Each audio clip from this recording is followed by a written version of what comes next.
Hello everyone, welcome back to Able Caveman. Working on a hackberry longbow, hackberry self bow, and thought it would be a good time to show another step in the bow making process. And I know that I apologize for sort of the disorganization of my bow series. I've got some of the first videos that I ever put up were on making bows, and it's pretty disorganized right now. Someday eventually I'll go and I'll do a video of the entire process, but it's a very long process and it's going to take lots of different videos. Or maybe I'll just film all these videos at different stages, and then I'll put them together, part 1, part 2, part 3, so on, through the bow making process. That way you, the viewer, knows how to go out into the wilderness, collect a tree, and turn it into a self bow. But the process that we're on right here is tillering, and my other videos were about tillering with a cable, which is actually my favorite way of tillering. But I also wanted to get into tillering with a tillering tree. And if you'll come over here, here's some of the tools that you will need for the tillering process. Number one is a tillering tree. Now this is a very simple device. It's just a 2x4 with a U shape on this end. That's where your bow will go. And then right here I measured inches, starting with 1, 2, 3, all the way to 33, which is the draw length of your bow. You're not going to get much more than a 33-inch draw with wood bows, so that's why I stopped there. And as you can see, I like a 28-inch draw, and that's where I stopped. 29 is right there. I stopped on 28-inch draw. That's how many notches I have. Now what you'll do is you'll see this later, but you'll put the bow in here and you'll pull it down, you'll lock the string in, and that allows you to look at the shape of the limbs to make sure that the limbs are bending evenly, because that's very critical when you're making a self bow, is that one limb is not overpowering the other. If you have one limb that's stiffer than the other, it's going to damage your bow. You want both limbs bending nice and evenly, and that's what a tillering tree is for. My previous videos, like I said, I had the tillering cable. That's my favorite method, but it's more parts, a little bit more expensive. This is something that someone could do actually in the wilderness if they had to, and that's why I wanted to show it, because you could actually get a tree trunk and make one of these in the wilderness. And this, if you were in a survival situation, this is probably what I would do right here. This right here is, if you guys want to speed up your bow making process, this belt sander from Harbor Freight, you can get an expensive one if you want, but this stuff makes bow making really fast. A draw knife, a sharp knife, preferably one of pretty good size that you can hold like this. Small knives are hard to hold like that. A pencil, a rasp. I like to have this. You can see on this side, this is a very rusty rasp and it's old. I need new ones. But on this side it's rounded, and on this side it's flat. I like to have a rounded rasp and then a flat rasp. And this is actually a farrier's rasp that's used for shoeing horses. So farrier's rasps work really well. All right, so the next step that I'd like to show you guys is we're going to string the bow up and we're going to put it on the tillering tree and look at the shape of the bow.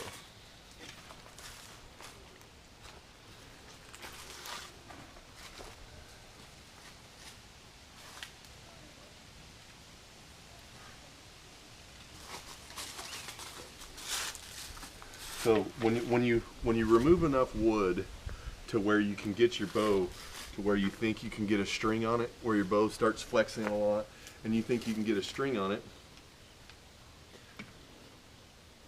string it. I mean, my other method that I use with the tillering cable, I like to use what's called a tillering string, and that's just a really long string, so you don't have to actually bend your bow and get the short string on it. But I've gotten good. If you're a beginner, use a tillering string, because that's going to give you a good look at it without actually bracing the bow. But after, I don't know, after you've had some experience, you can pretty much eyeball it wing it and bend it enough until you can get an actual string on it. Here we go.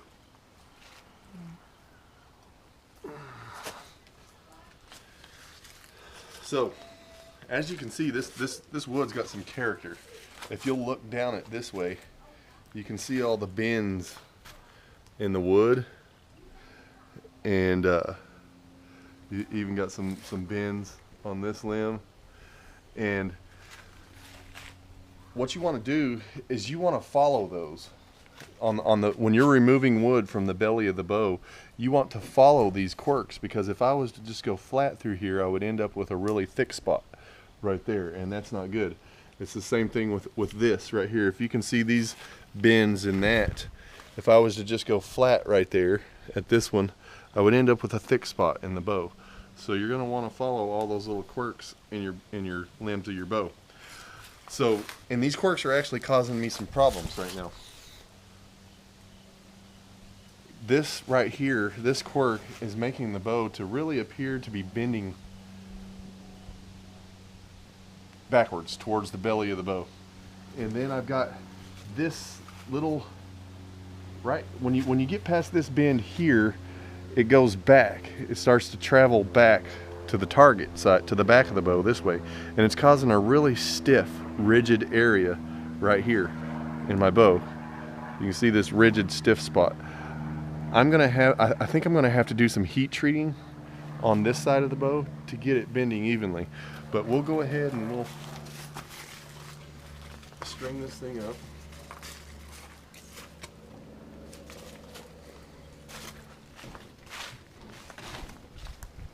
So, like I said, we set the bow down in that U-notch there.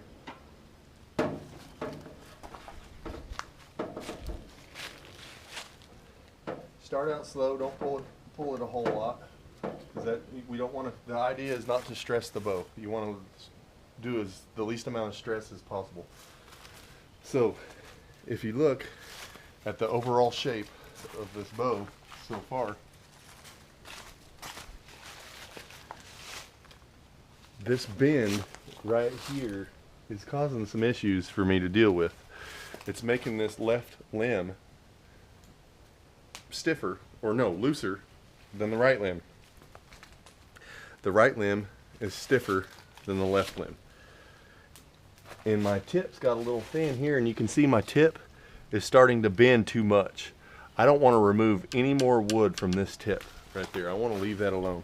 So this is where you take your pencil and you remove wood from your stiff spot. So it's bending real nicely to here, to about mid-limb, and then it gets real stiff right there. So I'm going to go ahead and remove some wood right in that area there. And I'm only going to remove it from this limb on the right side, because that limb is stiffer than the one on the left side. I want both limbs bending evenly. So here we go.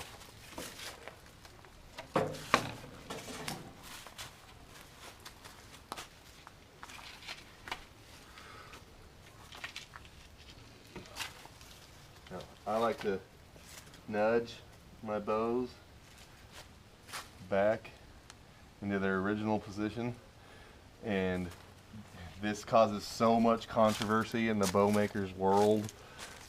Some guys are like, no, never do that. And I've done this with all my bows, and most of my bows always end up with reflex in them. So I don't know what the big deal is. I can understand if you're like trying to string it backwards, that would be stupid, but I'm just nudging it. All right. So if you guys will come right here and look down the bow this way, you can see that this limb here has more reflex than that limb down there. That limb is straighter. It doesn't bend this way as much as this limb bends that way.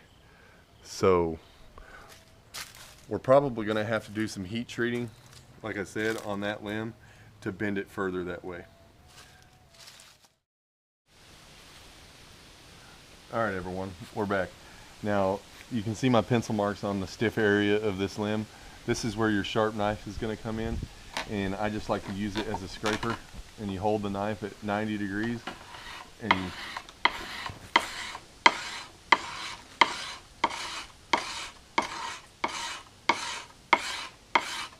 you remove the pencil marks.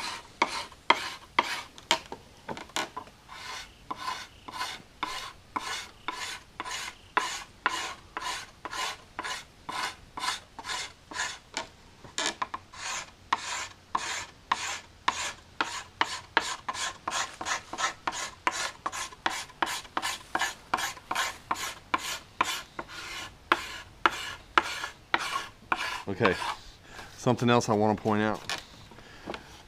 You see these growth rings?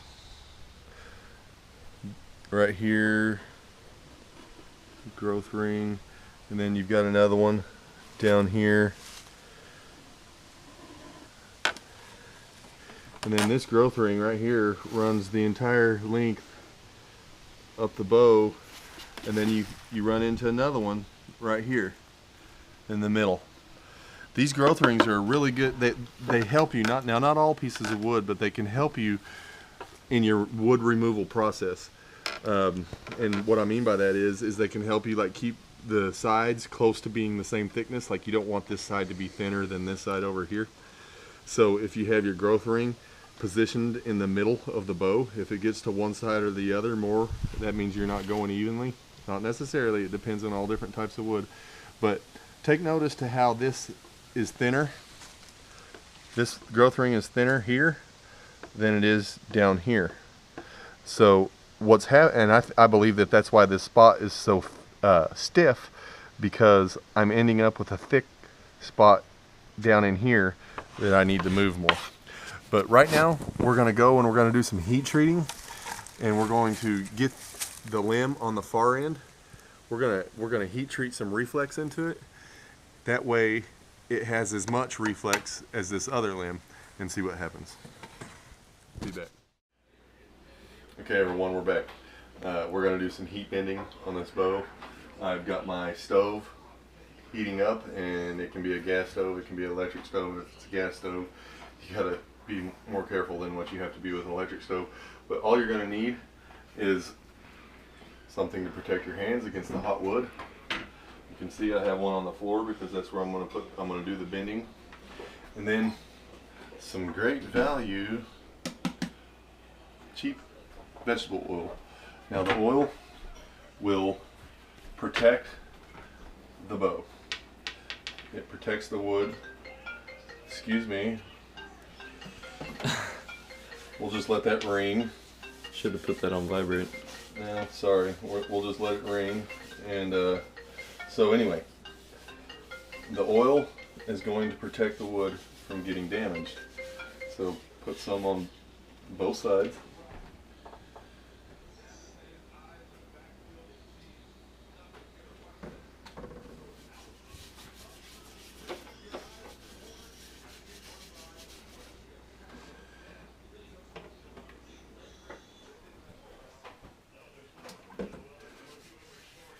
You also want to get it on the sides of the bow too, on these sides, because they're going to get hot as well.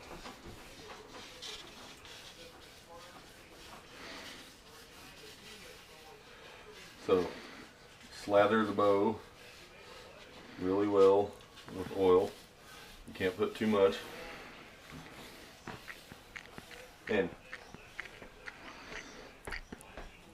you're going to, now I just want to heat this. I want to bend this part of the bow from about mid-limb out. So I'm going to start here, slowly move it, and I'm going to flip it over. I'm going to slowly move it back. Now we're not going to film this whole process because it's going to take like 15 minutes, 10 to 15 minutes to get the limb as hot as I want it. So, but just so you guys see how to do it, flip it, go back. And when you start hearing the oil sizzle, the oil will actually start sizzling. You're getting real close, and you want to keep going for quite a while after the oil starts sizzling, and then you'll bend it. But we'll cut right here, and we'll be back with you when we're in the bending process.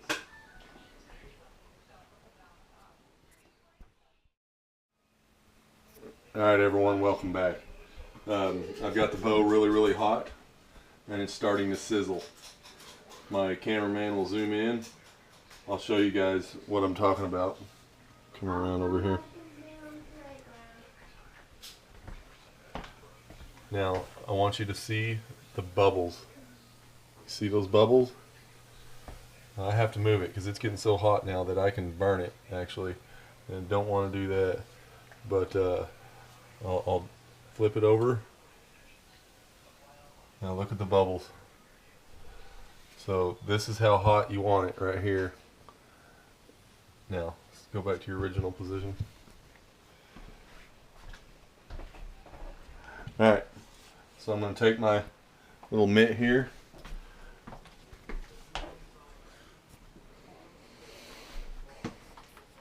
Be careful when you do this.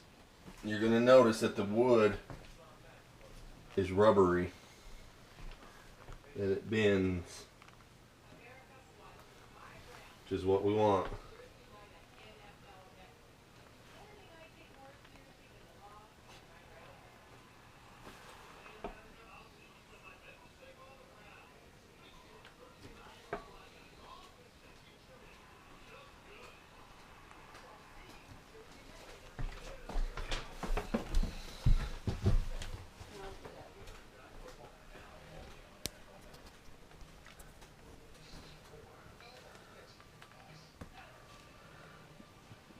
Don't want to bend it too hard and break it, because it will break. But now if we look down the bow from, you want to get this limb too, you can see that both limbs have about the same amount of reflex to it. So the next step, we'll let this wood cool off, and you want it to cool off completely, and then we'll go string it up and we'll start the tillering process over again. Alright everyone, we're back. I finished heat treating my my hackberry self bow, and got the limbs bending evenly, close to it anyway. And now let's string it up and put it on the tillering board and see what happens.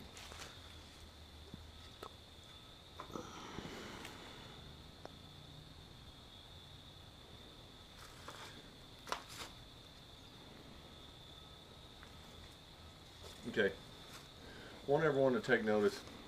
This quirk in the wood right here, this kink, this is where the tree actually grew around a knot. There was a big knot right here. And it's causing an optical illusion. This bow appears that this limb is bending a lot more than this limb, but they're really very close to being the same. And as you can see, it's evening time now, and we started this video in midday, and it's taken me a long time to figure out that I'm just looking at an optical illusion here, and therefore the tillering process has taken me quite a while. But we'll put it on the tree here and we'll see how it's bending.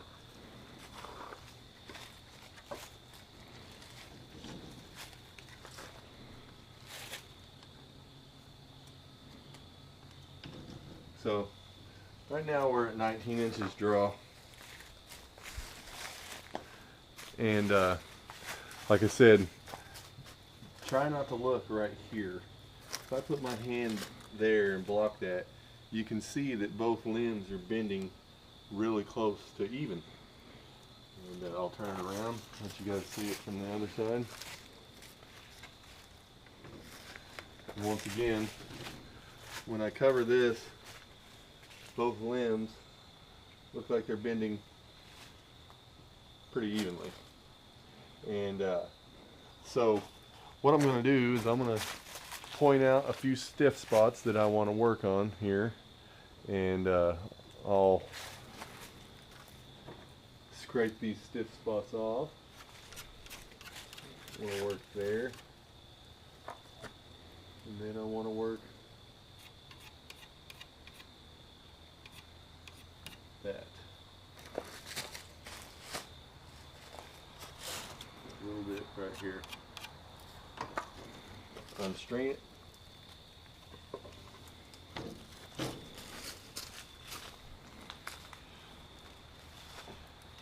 once again, like I said, I like to nudge my bows back into place. So a lot of people disagree with this, but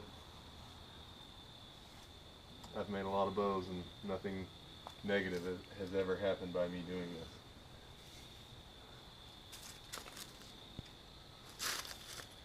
Matter of fact, my bows usually have less string follow than other people's bows. Okay, so scrape these off. You'll take a look at these pencil marks here.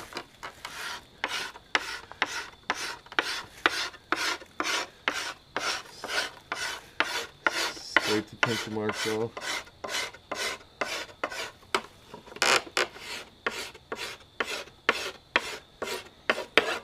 You've got those off. Turn the bow around. Get the ones on the other side.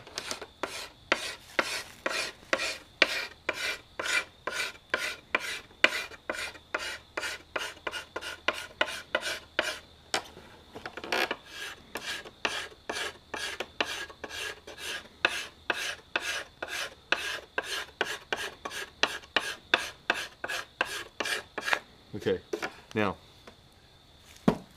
so basically what I want you guys to understand on the tillering process is as soon as you get your limbs bending evenly, you're going to want to put it on that tree, look at it, find any stiff spots that you want to remove wood from, mark it with your pencil, scrape the pencil marks off, repeat that process back and forth until you get your desired draw length. I would stop I like to stop like 3 inches short of my desired draw length, because you're gonna have your bow's gonna go through the break-in process, and through the break-in process the limbs like to follow the string, which means they bend from eventually relaxing from being shot. And also you're gonna go through the sanding process, so you're gonna lose around 5 pounds of draw weight, maybe even 8 pounds of draw weight through the break-in process and the sanding process. So yeah, there you go. So stop short of your desired draw length so you can reach your draw length that you want after the break-in sanding process. Sorry, that took so long to explain. Let's string it up and shoot it for a minute.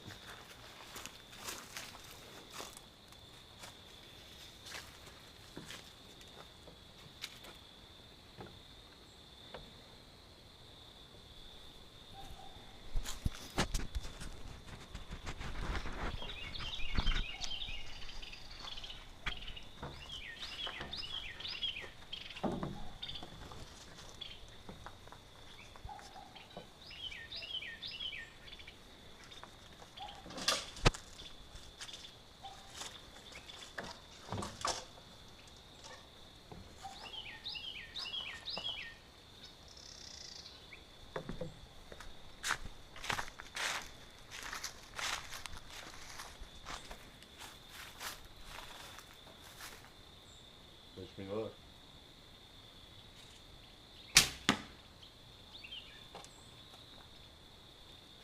Now I'm going like half draw. I'm not drawing it real hard. You want to, when you're breaking in your bow, you don't want to go immediately to full draw. That's bad. You want to go to half draw, shoot it 50 times, go to 3/4 draw, shoot it 50 times or more, and then go to full draw.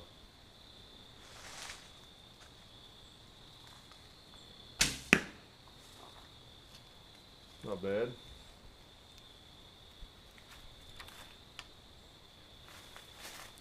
It's going to take me a while to get accurate with it and find its sweet spot. Ooh, that was a good one. I guess we're about 12 yards, maybe 10. Ah.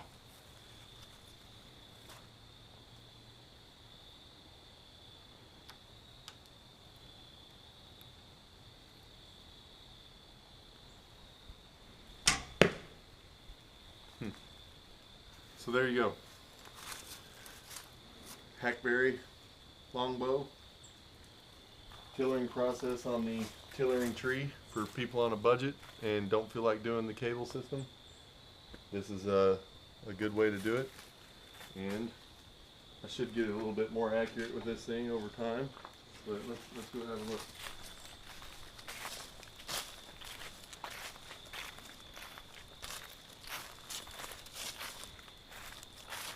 Now, I hit it right here, and when this arrow hit it, it knocked it down like that.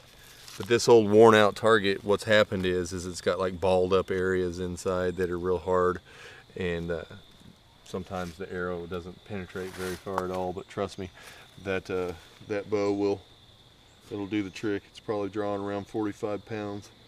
So I can test that later whenever I decide to put it on my poundage scale. But there you go. Tillering the longbow on a tillering tree.